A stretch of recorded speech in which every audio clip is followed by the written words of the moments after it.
What's going on, guys? It's Zach here, bringing you guys another fantasy football video. This one I'm going over 5 players that I'd be looking to sell high on ahead of Week 8. Obviously, these aren't the only 5 players you should be looking to trade away or be okay trading away in fantasy football trades, but these are 5 players that I'd be specifically looking to offload as I believe they've overperformed to this point and are guys that you could probably extract the most value out of at this point in the season for them. So, as always, as well, if you guys have any specific trade questions, I love interacting with you guys, love helping you guys sort of navigate your roster. So feel free to let me know in the comments, especially if there's any players I maybe didn't mention here. Love helping you guys out with all that and helping you guys decide on those trades. So these are 5 guys that I do think are going to be players that you should definitely be looking to move off of because they've either performed at too high of a level so far, or guys that you're going to see role changes for them going forward, or guys that you're going to potentially see really brutal schedules coming up for them. So trading is one of the best ways to make our teams better throughout the course of the season. It's probably my favorite thing to do in fantasy football as well. It's just one of the best ways to make sure that we keep taking our team to the next level over the course of the season. On top of this video today, you guys should have been able to see my video where I went over 7 players that I've been looking to buy low on. So if you haven't watched that video, please do go check that one out as well. It should help you guys really get a gauge for what the market is and players and really help you guys get your trade talk started this week. So it should be a lot of fun. I really love making these videos and I hope you guys are loving them too. As always, I want to ask you guys, if you haven't already, please do subscribe to the channel if you watch these videos. I know a lot of you guys watch them and haven't subscribed already. We're like 890 something subscribers right now, and I'd love to hit 1,000 by the end of the NFL season. That means we need about 10 per week throughout the course of the season. So if you haven't subscribed already, just help me out, get me there. If you guys know anybody that might be interested as well, feel free to share the channel with them as well, and just really help the channel grow. So I appreciate you guys, and yeah, with that, let's get into the first player. So the first player that I think is really obvious sell high right now, one that I don't know that you'll exactly be able to get a ton of value out of, is going to be Deonta Foreman. Obviously, he had a massive performance in Week 7. He had 3 touchdowns, caught 3 passes, was extremely efficient, and actually he looked really good. And I've always thought about Deonta Foreman. He does every now and then come in and get a lot of work, and he obviously has performed at a really high level many times when he's done that. You're seeing in the picture right there, him in a Carolina Panthers uniform because you can't really find one of him on the Bears, but um, had several really big performances for the Carolina Panthers last season. We saw him do it again for the Bears this week. But the fact of the matter is, we still saw him split snaps with Darrington Evans. He wasn't a workhorse by any means. In fact, he played about half the snaps in this last week. He played against an awful Raiders run defense that's just really not going to be.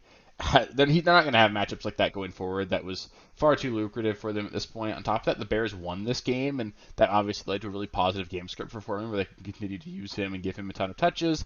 That's not going to happen very often. They've won 2 games at this point in the season. I wouldn't be shocked if they finish the season at 2 wins. And even on top of that, Roschon Johnson is going to return as early as Week 8. It sounds like he's trending in the right direction to return from that concussion. And as soon as that happens, at best, you're going to see Deonta Foreman keep that 50% snap share, and then eventually you're going to have Khalil Herbert come back, and then Deonta Foreman's going to go right back onto the practice squad. So Foreman is by no means a part of this Bears' future. He's an aging running back. They don't have any incentive to continue to use him. This is not a season the Bears are playing to be competitive in, so they're going to want to see what they have in Roschon and even Khalil Herbert. So Deonta Foreman is not going to be a guy that you can rely on going forward, and if you can get a weekly starter for him, he's definitely someone you want to trade him at this point. Obviously, we're here in Week 8. There are no buys in Week 8 as well, so you probably don't need Deonta Foreman on your roster. He's not going to be a guy that you need to start by any means this week, so you can do a lot better for your team by just moving on and getting yourself a weekly starter here.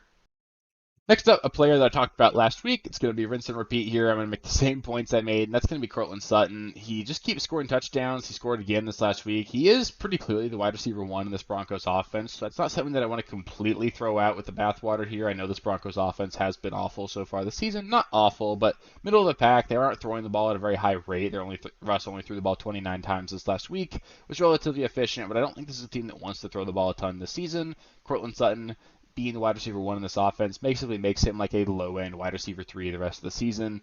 He's scoring a lot of touchdowns, and it makes his stat line right now look really high-end. It looks like he's been a really high-end performer all season, and if you've got any managers in your league that are just sort of box score hunting, they just see how his performances have stacked out for the course of the season, it looks like he's been a really high-end performer, but I don't think that's something that's very consistent. I believe he scored his 6th touchdown of the season just this last week. That's not going to continue over the course of the year. He's not going to finish the season with double-digit touchdowns. If you can sell him for wide receiver 3 value, I think I would do that, because there's a real chance that this Broncos offense just implodes here as well at some point.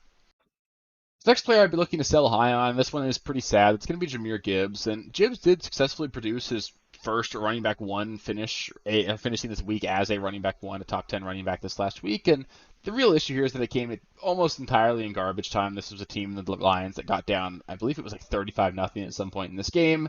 He did put together his first RB1 finish, but we do need to keep in mind here that Craig Reynolds was effectively a game time decision coming into this game. He did suit up, but he was not very active, didn't see a lot of touches.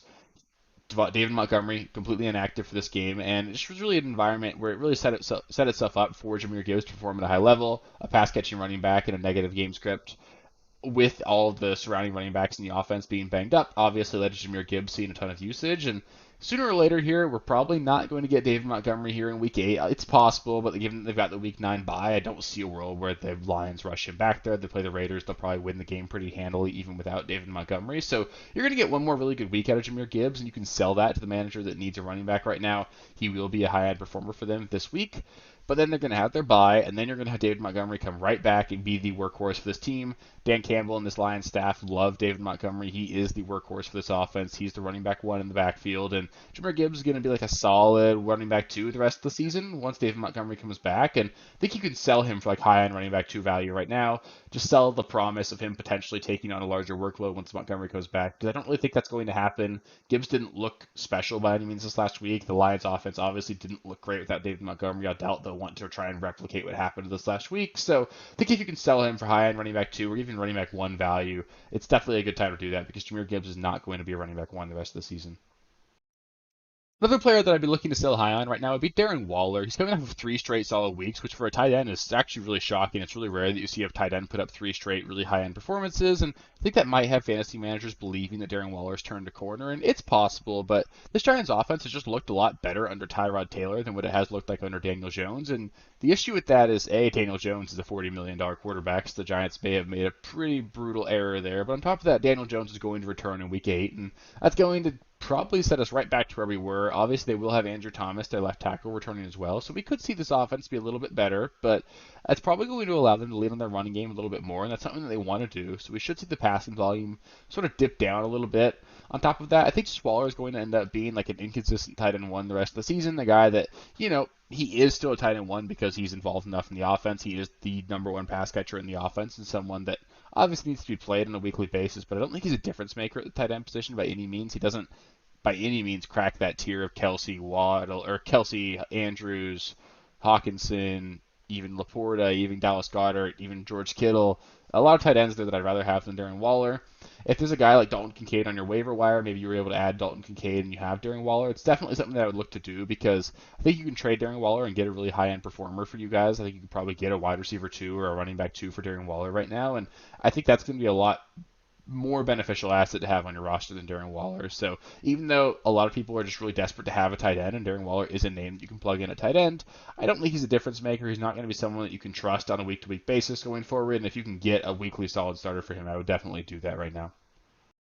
And last, I'm going to talk about Brian Robinson here. Brian Robinson's role just continues to become more and more concerning. He's only playing about half of the snaps. He played 49% of the snaps for the Commanders this last week. And even more concerning is we saw Chris Rodriguez actually carve himself a bit of an annoying role in this offense. He played 12 and then 13% of the snaps each of the last 2 weeks after having not played a snap for the 3 weeks prior. And that's enough that, you're seeing Brian Robinson miss out on some snaps. We saw Chris Rodriguez actually get 7 carries this week as well. And I think Brian Robinson only had 8. So even though Brian Robinson outsnapped Chris Rodriguez by a ton, Chris Rodriguez was involved in the ground. Antonio Gibson is still operating as the pass catching running back in this offense. And Brian Robinson has scored touchdowns in 2 straight weeks. He had a fluky receiving touchdown in week 6, and then in week 7 he had a 1-yard punch in that sort of saved his fantasy day in a game where the Commanders only put up 7 points. So you got the only touchdown on the board. It sort of saved his overall production. It saved that box score for Brian Robinson. But they've got a matchup against the Eagles this next week, who have been just absolutely dominant against running backs. We just saw them absolutely shut down Raheem Mostert this last week.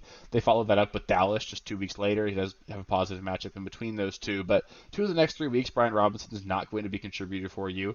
And then in the fantasy playoffs, they conclude in weeks 16 and 17. So your fantasy semifinals and then your fantasy championship, they play the Jets and then the 49ers. Those are 2 matchups that I'm not going to be comfortable playing Brian Robinson in. So if you're a team that is obviously in a good spot and you have Brian Robinson, I think trading him makes a lot of sense, because he's not going to be somebody that you want to count on in the fantasy playoffs. If you're not going to play a player in the fantasy playoffs and you are in a spot where you're feeling pretty confident that you should get there, then you should look to package him and try and upgrade to somebody that maybe like a Rachaad White, who is at least seeing all the work in that offense, someone who's less game script dependent, or maybe you can package him with another player, get a significant upgrade. So I sort of like to look towards the fantasy playoffs at this point, look at what those matchups are going to be, and especially if you're 5-2, 6-1, even 4-3, and really like your team. If you have Brian Robinson, it doesn't do you any good to have him on your roster because you're not going to want to play him in those playoffs. And if you're going to make it anyway, then what's the point of holding on to him? So I'd look to move Brian Robinson if I can, package him and get some higher end value out of a guy that's just sort of scoring touchdowns and making himself look a lot better than what he's been so far.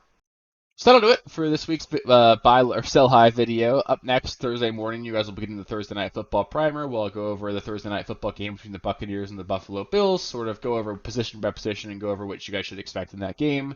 Saturday morning, you guys will get the video where I'll go over the starts and sits of every single matchup this week, sort of going over which players should be and shouldn't be in your fantasy football lineups. And then Sunday morning, 1 hour before kickoff of the morning games, you guys will get the live stream as well, where I can give you those last-minute injury updates, give you some last-second start-sit advice, and sort of help get you guys all set for this week and hopefully get you guys some wins. So if you want to get access to all that, let me help you, or help me help you. All you got to do is subscribe to the channel if you haven't already. I know a lot of you guys watch these videos and haven't. Just click subscribe, click the notification bell so you get notifications when videos come out. Like the video as well. It helps the algorithm, helps you know that I'm doing a good job. So as always, if you guys have any specific trade questions, I love helping you guys out with that as well. Feel free to drop those in the comments. I'm happy to help you guys out and love helping you guys make your rosters as good as possible. So thank you guys so much for watching, and I'll catch you next time.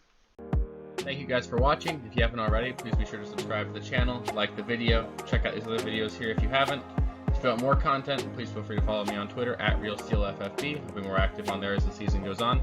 Thanks. Catch you later.